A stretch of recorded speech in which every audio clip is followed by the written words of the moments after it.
రావణాసురుడు తమ్ముడు. ఇస్తే ఏమైనా కోపం చేస్తాడేమో, వాడు ఇక్కడ గొడవ చేసి సమాచారం అంతా పంపిస్తాడేమో. అలాగే ఇవ్వకపోతే మన రావణాసురుడు యొక్క రహస్యాలు మనకు తెలిసేలాగే సత్యం ధర్మం కంటే వ్యూహాత్మకంగా వ్యవహరించడమే ముఖ్యం. అందుకని రామచంద్రమూర్తి అందరినీ సలహాలు అడిగాడు, లక్ష్మణుని అడిగాడు, హనుమంతుని అడిగాడు, సుగ్రీవుని అడిగాడు, జాంబవంతుని అడిగాడు. పార్టీలో సీనియర్ లీడర్ జాంబవంతుడు అంటే 100 ఏళ్ల ఆయుర్దాయం ఉన్నవాడు మహానుభావుడు, ఆయన అడిగాడు. అందరూ తలో మాట చెప్పారు. లక్ష్మణుడు ఏమన్నాడో తెలుసా? అన్నయ్య, వాడు ఎంతైనా శత్రువు తమ్ముడు, కానీ మీరు శరణన్న వాళ్ళకి మీరు అభయం ఇస్తారు. మీరు ఎలాగో ఆ స్వభావం నుంచి బయటపడలేదు. నమ్మకం ఉంది కాబట్టి అభయం ఇస్తే ఇవ్వండి అన్నాడు లక్ష్మణుడు ధైర్యంగా. హనుమంతుడు ఏమన్నాడో తెలుసా? నేను చూసి వచ్చాను లక్కడికి, లంకా దహనం చేస్తున్నాడు, అనిలు అంటున్నాయి, భీషణుడు ఇలా అంటుకోలేదు. అతను సజ్జనుడు. అక్కడ రావణుడు ధర్మోపదేశం చేశాడు. మీరు నిస్సందేహంగా అక్కడ అభయం ఇవ్వచ్చు అనుభవం మీద చెప్పాడు.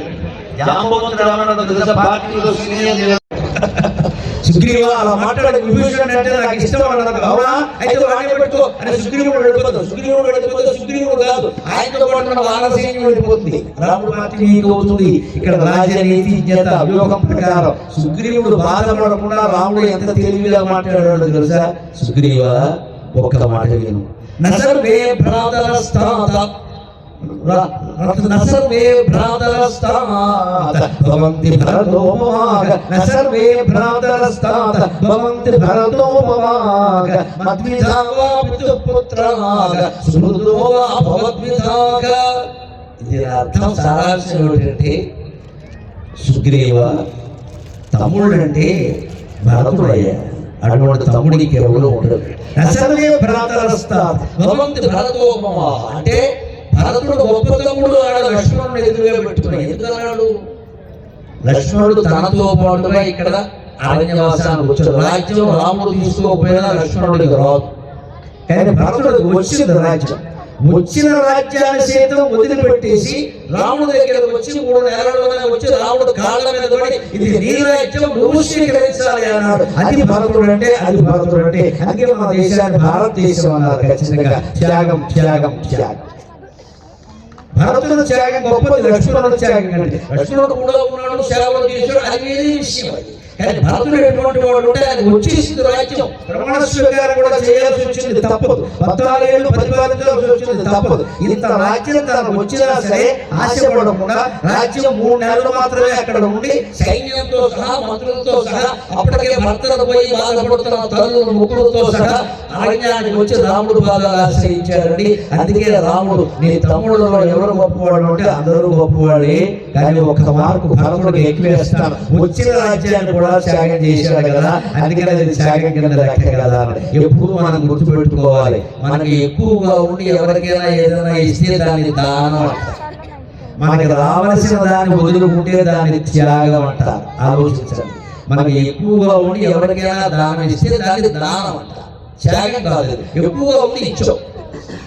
త్యాగం అంటే ఏమిటంటే మనకి రావాల్సిన దాన్ని వదులుకుంటే త్యాగం అంటారు. కానీ వచ్చిన దాన్ని వచ్చినట్టే స్వీకరిస్తూ పోయిన దానికి బాధపడకుండా సర్వం పరమేశ్వరార్పణం అంటే దాని కర్మ ఫల త్యాగం అంటారు. అది చాలా గొప్పది. భగవద్గీత సారాంశం. నీకు వచ్చింది భగవంతుడిది, పురాణి భగవంతుడిది. ఆయన కృప వల్ల వచ్చింది, ఆయన కృప వల్లే రాలేదు. రాకపోవడం కూడా ఆయన దయ, రాకపోవడమే మంచిది అని ప్రతిదాన్ని భగవదర్పణం చేయగలిగితే దానికి కర్మ ఫల త్యాగం అంటారు. భగవద్గీత 18 చేయాలి, దాని గురించి చెప్పాడు ఖచ్చితంగా. అందుకని ఇక్కడ చెబుతున్నాడు, సుగ్రీవ కాస్త మాట సర్దుకో. ఎందుకంటే తమ్ముడు అంటే భరతుడయ్యా, అంతేకాదు నా గురించి నేను చెప్పుకుంటే బాగుండదు, కానీ చెప్పుకోవాలి కదా, నీకు అర్థం కావాలి కదా. మద్విధావా పితుపుత్రాగ కొడుకు అంటే భవిష్యత్ తరాలని చెప్పుకుంటాయ్యా రాముడే. నాకు సంబంధం లేని వ్యవహారంలో కూడా నా తండ్రి మాటకి నేను విలువించి రాత్రికి రాత్రి వచ్చేసా. కొడుకు అంటే అంతే లెక్క, తండ్రి మాటగా విలువియ్యాలి. మా నాన్న మాట నేనెందుకు తీర్చాలని నేను ఆలోచించాల, తండ్రి గౌరవం కోసం చూసా. అందుకని తమ్ముళ్ళందరిలో ఉత్తముడైన వాడు ఎవరంటే భరతుడు. కొడుకులందరిలో ఉత్తముడైన వాడు అంటే నీ ముందు కూర్చొని మాట్లాడుతున్న రాముడు. అంతేకాదు సుగ్రీవ నువ్వే తక్కువ వాడివి కాదు, స్నేహితులందరిలో గొప్పవాడు ఎవరంటే సుగ్రీవుడు ఒక్కడే అన్నాడు. ఖచ్చితంగా ఆ మాటకు సుగ్రీవుడు సంతోషించాడు. ఇందులో రామాయణంలో ధ్వని ఏమిటో తెలుసా? నువ్వు స్నేహితుల గురించి మాట్లాడు, గొప్ప స్నేహితుడు కాబట్టి. కొడుకుల గురించి మాట్లాడు, గొప్ప కొడుకు అయితే అవ్వచ్చు. తమ్ముడు సుగ్రీవుడు వ్యవహారం అందరికీ తెలుసు నాకు, అందుకని ఎక్స్ట్రా మాట్లాడగా చంద్రమూర్తి యొక్క రాజనీతి అంటే నువ్వు తమ్ముళ్ళ గురించి నువ్వు మాట్లాడకూడదయ్యా. మీ అన్నదమ్ముల వ్యవహారంలో నేను కల్పించుకుని నేను సరి చేయలేదా? నీది మాత్రం చొక్కం ఏమైనా ఉందా అక్కడ? అందుకని ఆ విషయాలు నువ్వు మాట్లాడనాయన. నువ్వు స్నేహితుడుగానే గొప్పవాడివి. అందుకే మన బంగాల్లో తల్లి తల్లి, తండ్రి తండ్రి, భార్య భార్యే, భర్త భర్తే, పిల్లలు పిల్లలే, మేనత్త మేనత్తే, మేనమామ మేనమామే. ఎవరిని ఎంతవరకు అనుమతించాలో అంతవరకే అనుమతించి ఎక్కడ ఆపాలో అక్కడ ఆపాలని ఖచ్చితంగా భార్యకైనా సరే అన్నీ చెప్పవలసిన అవసరం లేదండి. స్త్రీలు చాలా సున్నితమైన విషయాలు తట్టుకోలేదు. అవి వాడికి చెప్పకుండా మగవాళ్ళే దాన్ని నిర్వహించుకోవడం మంచిది. అవసరమైనప్పుడు ఎప్పుడో చెప్పి నువ్వు బాధపడతావని చెప్పలేదు అంటే వాళ్ళు సంతోషంగా అర్థం చేసుకుంటారు. ఆడవాళ్ళకు కూడా నమస్కారాలు పెట్టుకోతున్నామా, అన్నీ తెలియాలి, అన్నీ చెప్పాలి అని కోరుకోకండి. కొన్ని తలనొప్పులు మగవాళ్ళు పడ్డమే మంచిది, అప్పుడే కాపురాలు బాగుంటాయి. అన్నింట్లో మనం వేరెట్టికి ఎదగాల్సిన అవసరం లేదు. కొన్ని పనులు మగాళ్ళకు వదిలేయాలి, కొన్ని పనులు ఆడవాళ్ళకు వదిలేయాలి. భోజనం, ఆహారం, వంట, ఇంటి విషయాలు, పని మనుషులు వీళ్ళ మీద పెత్తనం అంతా ఆడవాళ్ళకు వదిలేస్తే వాళ్ళ పాటలు వాళ్ళు పడతారు. మగాళ్ళు వచ్చి వేరెట్టాల్సిన అవసరం లేదు. అక్కడ బయట పనులు, ఉద్యోగాలు, సంపాదన ఇటువంటివన్నీ సుమారుగా మగవాళ్ళకి ఎట్టుబడి మీరు ఆలోచించండి, మీకు తెలుసు కదా అంటే వాళ్ళు ఆలోచిస్తారు. ఆ ప్రకారం మనం నడుచుకుంటాం. లేకుండా అన్ని అందరూ కల్పించుకోవడం వల్ల కాపురాలు చాలా సంక్లిష్టం అయిపోతున్నాయి. అందుకే రామాయణాన్ని ఉదాహరణగా చూసుకుంటా. స్నేహితుడులాగే ఉండాలి, వాడు అన్నదమ్ముల అనుబంధం గురించి మాట్లాడద్దు. తమ్ముడు తమ్ముడులాగే ఉండాలి, వాడు మన స్నేహితుల గురించి మాట్లాడద్దు. స్నేహితులతో అనుబంధం తమ్ముడికి తెలియదు. భార్య భార్యలాగే ఉండాలి, భర్తకు ఉండే స్నేహితుల అనుబంధాల గురించి, ఆయన అన్నదమ్ముల అనుబంధాల గురించి మాట్లాడద్దు. పెళ్లి అయినంత మాత్రాన్ని అన్నదమ్ములను వదిలేయవలసిన అవసరం లేదు, అప్పచెల్లను వదిలేయవలసిన అవసరం లేదు, తల్లిని తండ్రిని వదిలేయవలసిన అవసరం లేదు. వారి బంధువులందరినీ వీరి బంధువులందరినీ వారు గౌరవించగలిగితేనే కుటుంబ సంబంధాలన్నీ బాగుంటాయి ఖచ్చితంగా. అటువంటి సంబంధాలే మనం కోరుకోవాలి. అంటే ఎవరి పరిమితిలో వారు ఉండాలి. ఇంకో మాట చెబుతున్నాడు వ్యాసుడు చాలా ధైర్యంగా, గుండె చిక్క పట్టుకుని వినండి. ఇది ఆనుశాసనిక పర్వంలో ఉంటుంది. ఏ బంధమైనా సరే శాశ్వతం కాదు. నేను మరొక పావు గంటలు ముగించబోతూ వేదాంత రహస్యాలు చెబుతున్నా, తెలుసుకునే ప్రయత్నం చేద్దాం. కుటుంబ సంబంధాలు చాలా గొప్పవి. అనుబంధాలే ఆత్మరక్షణ, అనుమానమే లేదు. కానీ ఏ బంధం శాశ్వతం కాదు. నిన్ను తల్లిదండ్రులు ఎంత ప్రేమించినా వాళ్ళ ముందు వెళ్ళిపోతారు. భార్య భర్త ఎంత ప్రేమగా ఉన్నా ఎవరో ఒకరి ముందు భగవంతుడు తీసుకెళ్ళిపోతాడు. ఎవరో ఒకరు ఒంటరితనం తప్పదు. చాలా మంది ఒంటరితనం బాధ అనుభవిస్తున్నారు. ఆ ఒంటరితనాన్ని ఏకాంతంగా మార్చుకోవాలంటే ముందే అనుబంధాలతో జాగ్రత్తగా ఉండాలి. ఆ జాగ్రత్తగా ఉండడం ఎలాగో చెబుతున్నాడు వ్యాసుడు ఆనుశాసనిక పర్వంలో. ఈశలప్యంగదారాణాం పుత్రాణాం వాచర అప్రియం, ఈశలప్యంగదారాణాం పుత్రాణాం వాచర అప్రియం, తదాజ్ఞాస్య కేన వా కథం వా కృతం, కేన వా కథమేవ చ తదాజ్ఞాస్య కేన వా కథమేవ చ. ఒక్కసారి ఏ బంధం ఎలాంటిదో నీకు తెలియాలంటే భార్యకు కానీ, భర్తకు కానీ, పిల్లలకు కానీ అప్రియం ఏదైనా చేసి చూడు. ఎవరెప్పుడు బయటపడిపోతున్నారా? ఈ పరీక్ష కూడా ఉంటుంది సంసారాల్లో. ఎప్పుడు వాళ్ళకి అనుకూలంగానే ఉండాలి, వాళ్ళ దువ్వాలి అని సమర్థిగా మొదలెట్టారనుకోండి, భార్య అయినా భర్త అయినా పిల్లలైనా నచ్చికి ఎక్కేస్తారండి. ఇవాళ పిల్లల్ని చాలా గారాబంగా చూస్తున్నారమ్మా. ఎవరికి ఒకరిద్దరు మించి పిల్లలు లేరు. అందుకని ఏమంటారు, ఇక్కడ స్కూల్లో ఏదైనా జరిగిందని మాస్టర్ కోపడ్డారు, ఇంటికి వచ్చి చెబితే వాళ్ళ తల్లిదండ్రుల మనస్తత్వం ఎలా ఉంది, ఆయన కూడా నిలబడడానికి అన్న వెళ్ళిపోవడం, వెంటనే స్కూల్కి వెళ్ళిపోవడం 10 మంది వేసుకుని ఆ మాస్టర్ మాట చెప్పాలా వద్దా దయచేసి ఆలోచించండి. మా చిన్నతనంలో అయితే మాస్టర్ కొట్టినట్టుగా ఇంటి దగ్గర చెబితే మా నాన్నగారు ఏ చెంప మీద కొట్టాడని అడిగి రెండో చెంప మీద ఆయన కొట్టేవాడమ్మా, అనుమానం లేదు. మాస్టర్ కొడితే ఇంటికి వచ్చి చెబుతావా, నువ్వు తప్పు చేయకుండా కొడతారా అని ఇవాళ అలా లేదండి. ఆయన కూడా కొట్టాను. మన ఆంధ్రప్రదేశ్లో ఇంకో పెద్ద తప్పు కదా, ఆయన పొలం కొనుక్కోవడం, మన పొలం వేసుకెళ్ళిపోవడం. అక్కడ నుంచి పెద్ద గొడవ స్కూల్ దగ్గర. ఏమంటారు పిల్లల మనోభావాలు ఒక్కసారి ఆలోచించండి. కొన్ని వేల మంది ఉండగా నిక్కచ్చిగా ఏ కోరిక లేకుండా ఏ భయము లేకుండా సత్యం చెబుతున్నానమ్మా. ఆ ఏళ్ల పిల్లల మనోభావాలు 40 ఏళ్ల టీచర్ ఉండవాడిని ఆలోచించండి. ఉపాధ్యాయుని గౌరవించండి. దీనికి చప్పట్లు కొడతారని నేను అనుకోలేదు. పుట్టిన వాళ్ళకి నమస్కారం. ఖచ్చితంగా ఉపాధ్యాయుని గౌరవం. Private school, public school, government school ఏదైనా సరే ఉపాధ్యాయుడు గురు బ్రహ్మ, గురు విష్ణు, గురు దేవో మహేశ్వర, గురు సాక్షాత్ పరం బ్రహ్మ తస్మై శ్రీ గురవే నమః. ఉపాధ్యాయుడు గురించి పిల్లల ఆడపిల్ల గాని మగపిల్లడు గాని ఇంటికి వచ్చి నేరం చెబితే నోరు మూసుకోమని చెప్పారు. నమ్మకం ఇక్కడ వెళ్ళద్దు, అడగద్దు, అలాగే ఉంటారు పడు. అలాంటి పరిస్థితి లేదండి. నేరుగా ప్రిన్సిపాల్ దగ్గరికి వెళ్ళి తల్లిదండ్రులు కూర్చుని ఆ ఉపాధ్యాయుడిని పిలిపించండి, మందలించండి. ఎవరి ముందు? పిల్లలాడు ముందు. వాడు మళ్ళీ పాఠం చెప్తున్నా ఇంకా చెప్పగలరా? ఆలోచించండి. ఇదంతా అహంకారం. మా అబ్బాయి మీ అబ్బాయి కంటే ఆ టీచర్ గొప్పవాడు కదా, ఆయన అమ్మాయి, ఆయన పిహెచ్డి, ఆయన బిఈడి చేశాడు. మీ అబ్బాయి ఏం చేశాడు ఇక్కడ? ఈ ఆలోచన చేయాలి. నాకు మొహమాటం లేకుండా మాట్లాడటమే అలవాటు. సమాజంలో మార్పు రావాలన్నా ఏ కోరికలు లేవు, ఎవరన్నా భయము లేదు. ఏది సత్యమో, అది ఏది ధర్మమో అది చెప్పడానికి మా లలిత పరాభట్టారి నాకు వాక్యం ఇచ్చింది. ఖచ్చితంగా నేను అదే చెప్తాను. అందుకే మీకు నచ్చినవే చేయండి. ఇది ఆగిపోవాలి. ఖచ్చితంగా ఎట్టి పరిస్థితుల్లో పిల్లలను సమర్థిస్తూ మాట్లాడచ్చు. చాలా కుటుంబాలు దెబ్బతినడానికి, చిన్నప్పుడే పిల్లలు వ్యసనపరులు కావడానికి ఈ పుత్రిక ప్రశంస కారణం అండి. ఏ శాస్త్రం ఒప్పుకోలేదు ఈ విషయం. ఎవరిని ఎప్పుడు పొగడాలో శాస్త్రం చాలా స్పష్టంగా చెప్పిందమ్మా. ఎవరిని ఎప్పుడు పొగడాలో తెలుసా? ప్రత్యక్షే గుణవస్తుత్య పరోక్షే మిత్రబాంధవాః కార్యాంతే దాసభృత్యాశ్చ పుత్రస్తు నకదాచన చెప్పిందని స్పష్టంగా. గురువుని వేదిక మీదే పొగడచ్చు. మనం చదువు చెప్పాడు గురువు, వేదం చెప్పారు, శాస్త్రం చెప్పారు, మ్యాథ్స్ చెప్పారు, ఫిజిక్స్ చెప్పారు. ఏం చెప్పండి? గురువు ప్రత్యక్షంగా పొగడచ్చు. దానివల్ల శిష్యుడికి నష్టం లేదు, గురువుకి నష్టం లేదు. శిష్యుడు పొగిడితే గురువు గర్వం రాదు, ఆనందంగా ఉంటుంది. మన దగ్గర చదువుకున్నారండి బిడ్డ మర్చిపోలేదు అని ఆనందిస్తాడు. అందుకే గురువులు ఎప్పుడు పెద్దవాడు కూడా తల్లి తండ్రి బిడ్డను ప్రత్యక్షంగానే స్తోత్రం చేయొచ్చు. పరోక్షే మిత్ర బాంధవాః. నీ మిత్రులను నువ్వు పొగడదలుచుకున్నావు, ఆయన ఎదురుగా పొగడద్దు, నమ్మడు. ఇంకో మిత్రుడు దగ్గర పొగుడు. ఇందాక వచ్చాడు కదా మా మిత్రుడు రమేష్, సురేష్ వాడు ఫ్రెండ్ అంటే నిజంగా పిలవగానే వచ్చాడు అని రమేష్ గురించి సురేష్ తో మనం చెబితే ఈ సురేష్ వాడికి ఫోన్ చేసి చెబుతాడు. అంతేకాదండి, భార్యని కీర్తించదలుచుకుంటే, ప్రశంసించదలుచుకుంటే భార్య మొహం మీద పొగడకూడదండి. వారి పుట్టింటి వారి దగ్గర పొగడాలమ్మా. వెంటనే సర్వలోకాలు ఆనందిస్తాయి.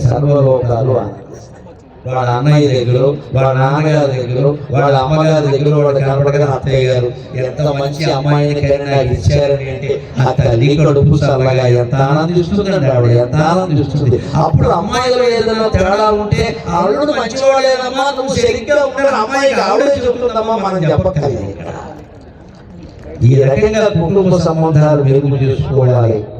నేను గమనిస్తున్నాను తల్లి, మీ కన్నీళ్లు నేను చూడలేకపోవచ్చు, కానీ మీకు ఓదార్పు కలిగించగలుగుతాను. ఖచ్చితంగా ఓదార్పు కలిగించగలుగుతాను. ఖచ్చితంగా పాటించి చూడండి. అహంకారానికి పోకండి.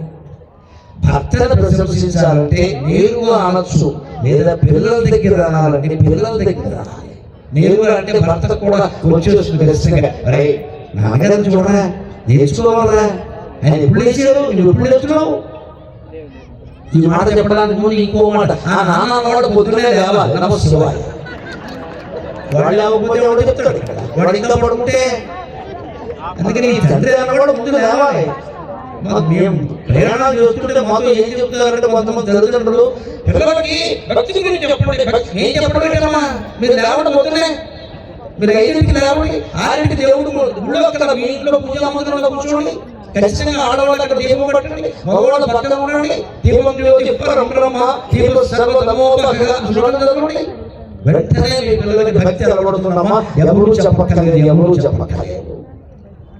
పిల్లలు మనం చెప్పినట్టు చేయాలండి, మనం చేసినట్టు చేస్తారండి. గమనించండి దయచేసి. చెప్పిన లెక్క ఆచరించండి. ఊరికి మెచ్చుకోమని అవసరం లేదు. గురువులు మెచ్చుకున్నారు, ఊళ్ళో వాళ్ళు మెచ్చుకున్నారు. మా అబ్బాయి బ్రహ్మాండం, మా అమ్మాయి పాట పాడుతుంది, బాలసుబ్రహ్మణ్యం గారు ఎత్తుకుని ముద్దెట్టుకున్నాడు. ఆయన స్టేజ్ కోసం ఫోటో కోసం చేసుకుంటాడు. బాగుండదని ఏం చేస్తాడు అనుకుంటే దాని మీద ఫోటో తీసి ఇంటికి వచ్చిన వాడు కదా బాలు మా అమ్మాయిని చెప్పకూడదు. మా అమ్మాయి బతుకు నాశనం అయిపోతుంది. ఎప్పటికీ ఆవిడంత గొప్ప గాయకురాలు కాకపోగా దెబ్బతింటుందండి. ఈ ప్రశంసలు తల్లిదండ్రులు చేయకూడదు. ఒకవేళ అమ్మాయి వచ్చి నాకు అంత ప్రశంసలు అభివృద్ధి తల్లికి చెప్తే పెద్దవాళ్ళు అలా మర్యాద కోసం అంటారమ్మా, నువ్వు ఇంకా సాధన చేయని చెప్తే పిల్లలు వృద్ధిలోకి వస్తారని.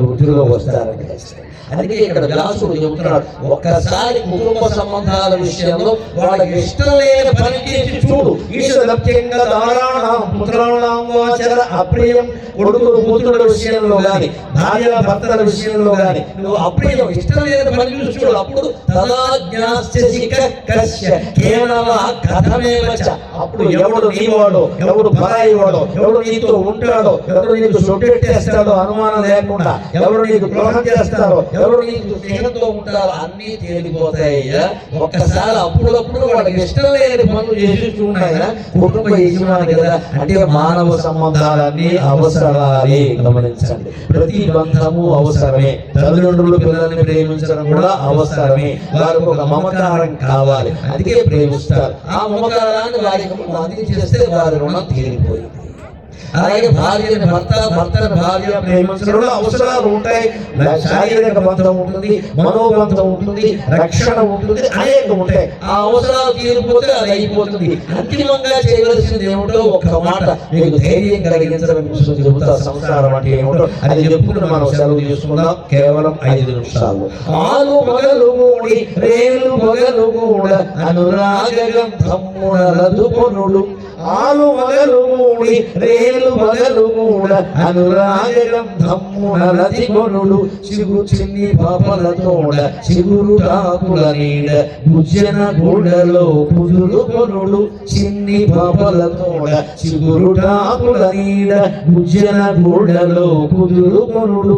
రాలిపోక ముందే సోలిపోకుండగా మిగల మృగ్గిన పండ్ల మేలుగనుడు. రాలిపోక ముందే సోలిపోకుండగా మిగల మృగ్గిన పండ్ల మేలుగనుడు.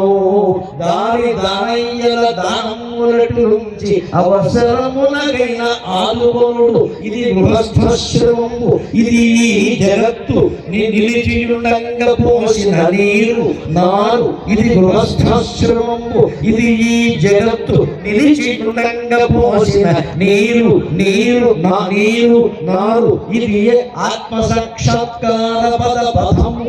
ఇది ఆత్మ సాక్షాత్కార పదము. ఒట్టిదనియ రంగుము కాని పట్టుకొనుము.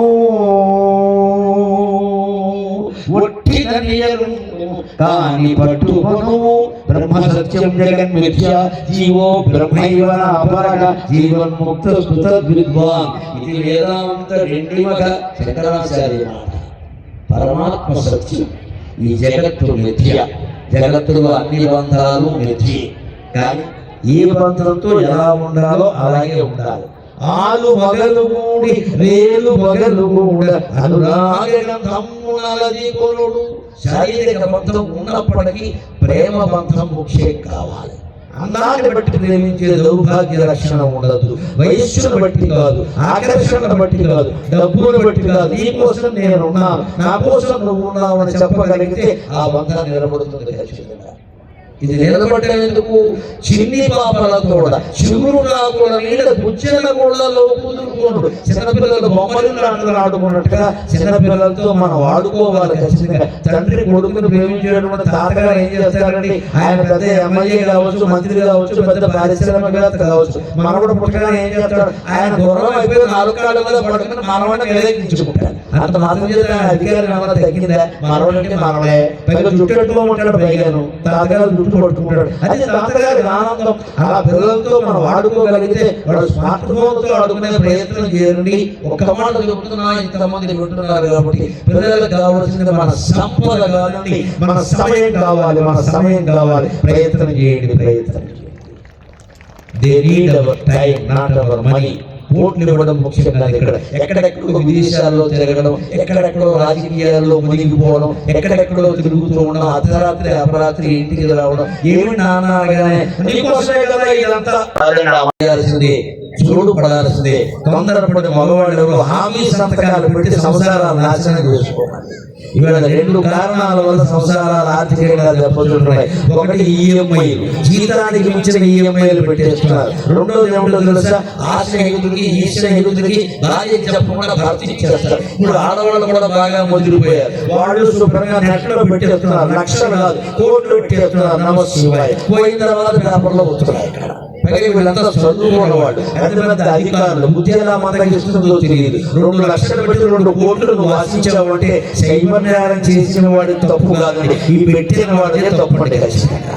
ఎలా ఆశిస్తున్నావు? 2 లక్షలకు 2 కోట్లు, ఈ 2 లక్షలకు 2 కోట్లు కావాలి. ఎలా అయిపోతాయండి? ఎంత కష్టపడితే 2 లక్షల కోట్లు అవుతాయండి. మనం ఈజీ మనీకి అలవాటు పడ్డాం. అలా వద్దు, చేయవలసిన దానం ఏదో చేయాలి. ఎదురింటి వాళ్ళు ఉంటారు, పక్కింటి వాళ్ళు ఉంటారు, అవసరాలు కాదుకుంటాం అంతవరకు మనం చేయగలిగినంతవరకే. దుబారా ఖర్చులు, విపరీత దాన ధర్మానికి, మీ ఆత్మరక్షణకు అవసరమైన స్వీయ రక్షణ సాధనాలని శ్లోకాల పద్యాల రూపంలో అందించడానికి నా 4 మాటలు ఏమాత్రం ఉపయోగపడినా నేను ధన్యుని. నాకు ఈ మాటలు నేర్పిన మా అమ్మ ధన్యురాలు. స్వస్తి. అందరూ అలాగే కూర్చోండి దయచేసి, ఎవరు కదలదు. చేతులు జోడించండి, అందరూ చేతులు జోడించండి. చెప్పండి. గురుర్ బ్రహ్మ గురుర్ విష్ణు గురుదేవో మహేశ్వరః గురు సాక్షాత్ పరబ్రహ్మ తస్మై శ్రీ గురవే నమః. అట్లాగే కూర్చోండి. మరి ఇంతసేపు మనకు కుటుంబ సంబంధాల గురించి బోధించినటువంటి వారిని సన్మానించుకోవడం మన కర్తవ్యం. మా శాసనసభ్యులు గౌరవనీయులు శ్రీ అమిలినేని సురేంద్ర బాబు గారిని వేదిక మీదకి రమ్మంటున్నాం. అలాగే శ్రీ గురజాడ గారు, అమ్మ మీరు కూడా రండి తల్లి.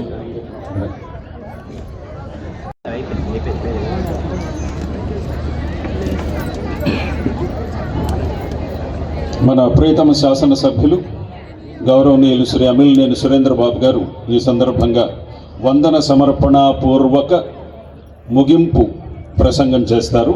1-2 నిమిషాలు.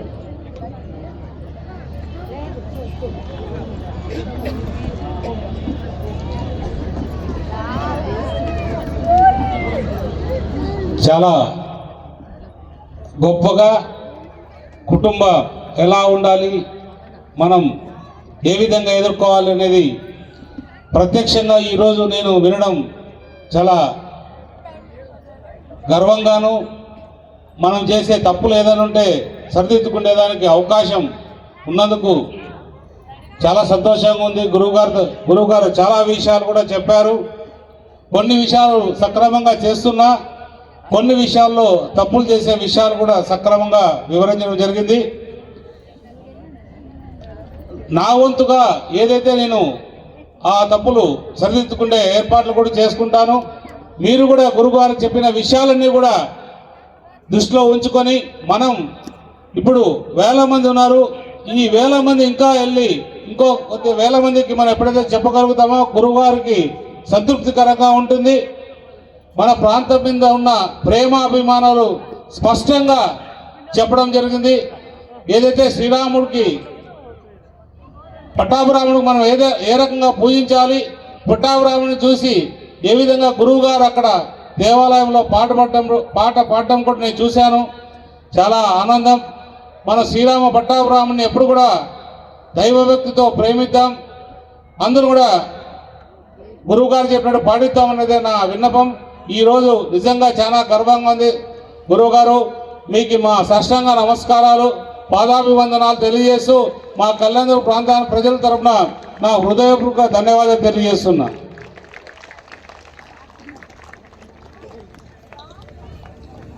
మా శాసనసభ్యులు గౌరవనీయులు శ్రీ అమిలినేని